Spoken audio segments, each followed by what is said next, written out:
রাধে রাধে বন্ধুরা, শুভ দুপুর। শ্রীকৃষ্ণ যখন কালীয় সর্পের মস্তকে নৃত্য করতে করতে সেই ভীষণ সর্পকে দমন করেছিলেন, তখন কালীয় শ্রীকৃষ্ণের শ্রীপাদপদ্মে দর্শন করেন। সেই সময় গরুর রুশ বসে চাপা স্বরে বলতে থাকেন, শ্রীকৃষ্ণ এত শক্তিশালী যে তার বজ্র সদৃশ্য কণ্ঠস্বর শুনে কালীয় পত্নীদের গর্ভপাত হয়েছে। আমার ইচ্ছে করছে এক্ষুনি ওকে গিলে খাই, কিন্তু আমার প্রভুর সামনে আমি তা করতে পারি না, কেননা তাহলে তিনি আমার উপর ক্রুদ্ধ হতে পারেন। এটি শ্রীকৃষ্ণের প্রতি অসম্মান সহ্য করতে অসমর্থ হওয়ার ফলে উগ্রতার একটি দৃষ্টান্ত। মহারাজ যুধিষ্ঠির রাজসূয়যজ্ঞে শিশুপাল যখন শ্রীকৃষ্ণের আরাধনায় বিরোধিতা করেন, তখন কনিষ্ঠ পাণ্ডব সহদেব ক্রুদ্ধমত্ত হয়ে বলেন, যে ব্যক্তি শ্রীকৃষ্ণের আরাধনা সহ্য করতে পারেন না, সে অসুর, আমার শত্রু। জয় শ্রীকৃষ্ণ, জয় শ্রীকৃষ্ণ।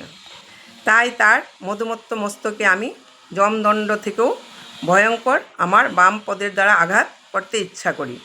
তারপর বলদেব অনুসূচনা করে বলেন, ভগবান শ্রীকৃষ্ণের সর্বপ্রকার মঙ্গল হোক। কুরু বংশের অধপতিত বংশধরদের দেখে আমি অত্যন্ত আশ্চর্য হচ্ছি।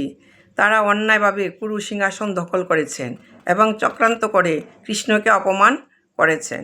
হায়, এ অসহ্য! এটি শ্রীকৃষ্ণের অপমান থেকেও উৎপন্ন উগ্রতার আরেকটি দৃষ্টান্ত। শ্রী ভাগবতে দশম স্কন্ধে শ্রীকৃষ্ণকে লিখিত রুক্মিণী দেবীর পত্রের উল্লেখ করা হয়েছে।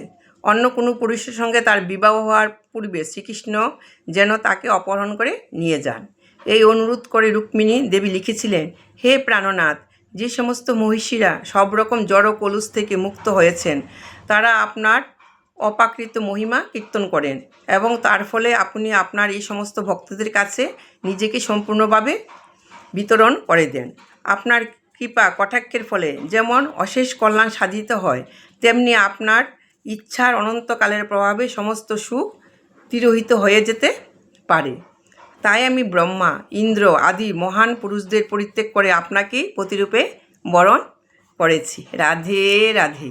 অপরের আর কি কথা, কেবল শ্রীকৃষ্ণের চিন্তা করার মাধ্যমে রুক্মিণী দেবী কৃষ্ণপ্রেম লাভ করেছিলেন। এটি মতিজনিত ভগবত প্রেমের একটি দৃষ্টান্ত।